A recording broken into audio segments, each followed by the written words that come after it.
श्री शिवाय नमस्तुभ्यम। सोमवार की अष्टमी बहुत सारे दुर्लभ और श्रेष्ठ सहयोग के साथ इस बार प्राप्त हो रही है।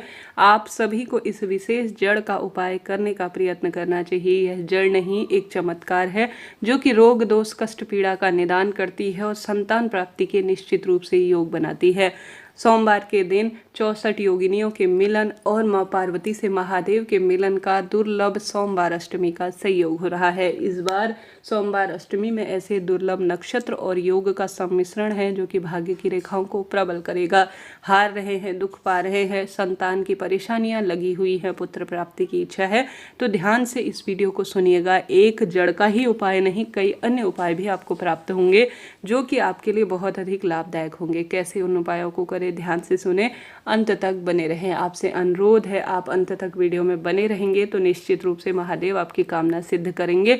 कोई ना कोई सरल उपाय आपका मन होगा कि आप करें और महादेव की भक्ति में डूब जाएं। इससे पहले भी सोमवार अष्टमी का उपाय बतलाया जा चुका है, आप उस वीडियो को जरूर देखिएगा। उसमें भी एक से एक सुंदर उपाय आपको जानने को मिलेंगे। जो पहला उपाय है वह खास सोमवार की अष्टमी पर ही किया जाता है। इसके बाद जड़ का उपाय जानेंगे।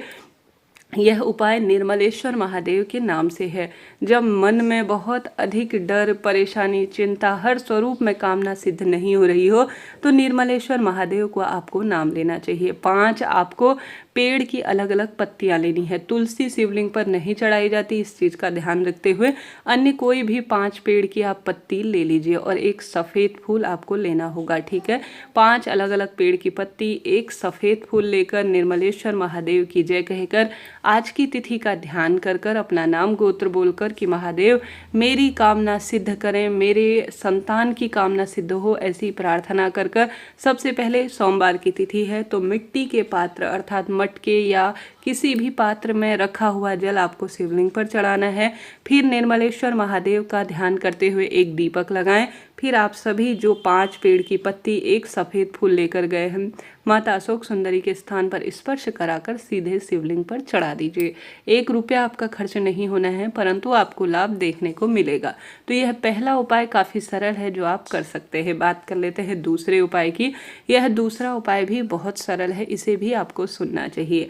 इस उपाय में गुरुजी कहते हैं अगर आपके पास गौ माता का कच्चा दूध है तो आप कर सकते हैं। पहला उपाय और दूसरा उपाय भी घर पर किया जा सकता है।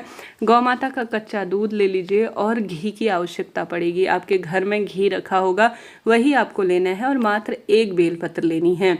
आप सभी को बेलपत्र की बीच वाली पत्ती पर कच्चा दूध, अपनी मनोकामना, जो यह घी और दूध होता है ये संतान से संबंध रखता है, महादेव मुझे पुत्र प्राप्ति का वरदान दीजिए, ऐसी प्रार्थना करते हुए बीच वाली पत्ती पर आप सभी को कच्चा दूध अच्छी तरह से लगाना है। महादेव के मंदिर में कर सकते हैं, घर पर कर सकते हैं।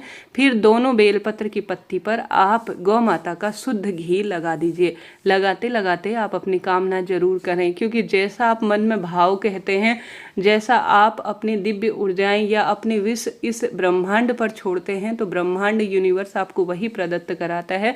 तो आप जैसा महादेव के शुभ मंदिर में, जहाँ पर अपने आप में दिव्य पावन धाराएं बह रही है, वहाँ पर बैठकर आप प्रार्थना करते हैं कि हे महादेव मेरी कामना सिद्ध करें, मुझे संतान सुख दे, ऐसी प्रार्थना करते हुए मात्र आप शिवलिंग पर कोई भी वस्तु समर्पित कर देते हैं, अपनी करुण वेदना महादेव के समक्ष कहते हैं तो आपकी कामना सिद्ध हो जाती है।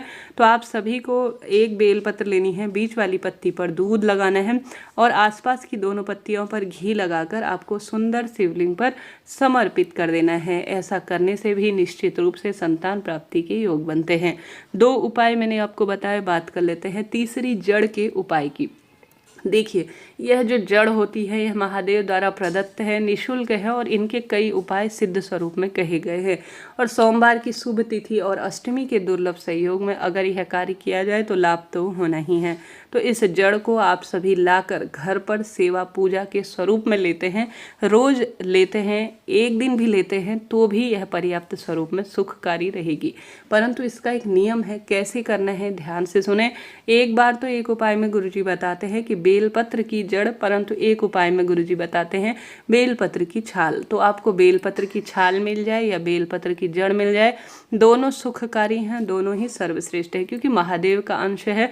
बेलपत्र की जड़ हो, मिट्टी हो, पत्ती हो, कोई भी स्वरूप हो, वह सुख देने वाला ही है। तो बेलपत्र की या तो जड़ लाइए या आप सभी जो है छाल ला सकते हैं। यह कथा उपाय हरिद्वार जो गुरुजी की कथा हुई थी उसमें उन्होंने बताया था। तो बेलपत्र की जड़ को एक पत्थर पर आप अच्छी तरह से घिस लीजिए, ठीक है। बेलपत्र की जड़ को अच्छी तरह से किसी पत्थर पर आप सभी को घिस लेना है। गंगा जल मिला सकते हैं, जल मिला सकते हैं, या तो महादेव के मंदिर चले जाए या घर पर कर सकते हैं। बेलपत्र की जड़ को अच्छी तरह से आप घिसने के बाद शिवलिंग पर अच्छी तरह से त्रिपुंड बना दीजिए, महादेव के नेत्र उभार दीजिए और अच्छी तरह से शिवलिंग का श्रृंगार कर दीजिए।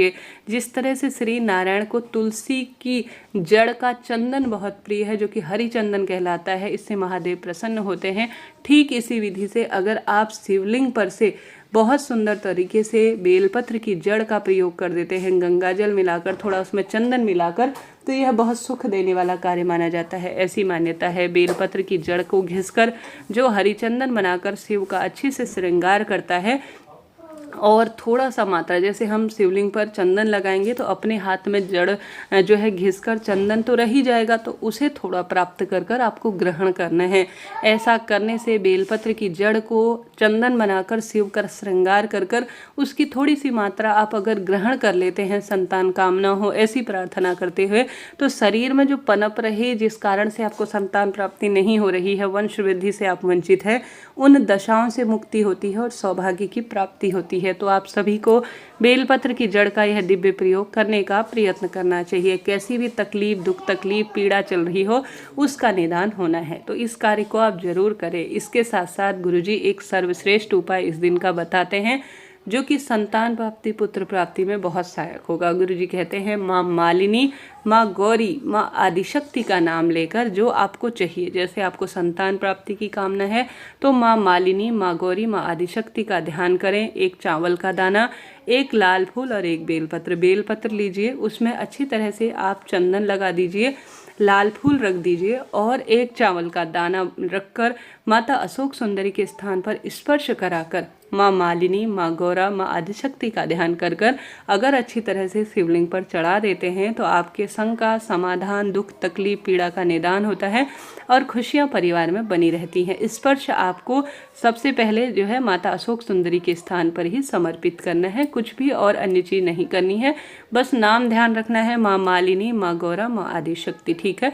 यह कार्य आप जरूर करें। साथ ही सोमवार हो या मासिक शिवरात्रि हो या प्रदोष व्रत हो, गुरुजी कहते हैं एक बूंद भी अगर कच्चा दूध आप शिवलिंग पर चढ़ा देते हैं तो इससे संतान सुख आपको मिलता है, रोग, दोष, कष्ट, पीड़ा, दुख, तकलीफ से मुक्ति मिल जाती है। साथ के साथ सोमवार की अष्टमी के गुरुजी के सबसे ज़्यादा उपाय हैं, जिसमें गुरुदेव कहते हैं 5 बेलपत्र जो मन में कामना रखकर आप शिवलिंग पर चढ़ाते हैं वह कामना सिद्ध हो जाती है। कुछ भी नहीं कर सकते तो सोमवार की शुभ तिथि में मात्र 5 बेलपत्र आप शिवलिंग पर जरूर चढ़ाएं। 5 बेलपत्र जो भी शिवलिंग पर चढ़ा देता है सोमवार अष्टमी पर, उसके कार्य स्वतः ही बन जाते हैं। कुछ भी नहीं कर सकते तो इनमें से 1-2 उपाय तो आप कर ही लीजिएगा। सोमवार अष्टमी पर पार्थिव शिवलिंग पूजन का बड़ा विधान है। पति पत्नी दोनों मिलकर या तो बेलपत्र पेड़ के नीचे या पीपल या आंवला या समी वृक्ष के नीचे एक कंकर रूपी शंकर या मिट्टी के छोटे से शिवलिंग बनाकर उनमें कच्चा दूध, दही, घी, शक्कर, पंचामृत समर्पित कर कर विधि विधान से पूजन करते हैं तो लाभ तो आपको मिलना ही है। इस तरह से सोमवार अष्टमी की यह उपाय मैंने बतलाए। आशा है, उम्मीद है यह वीडियो आपके लिए जानकारीप्रद रहा होगा। सोमवार अष्टमी के इससे पहले उपाय बतलाए जा चुके हैं, कृपया आप उन्हें जरूर देखिएगा। मैं प्रार्थना करती हूँ कि महादेव आपके सब कामना सिद्ध करें। कुछ भी नहीं कर सकते, शिव मंदिर में झाड़ू पोछा करें, शिवलिंग पर चावल चढ़ाएं, सुंदर सफ़ेद फूलों से श्रृंगार करें, लाभ मिलेगा। हर हर महादेव, जय शिव शंभू।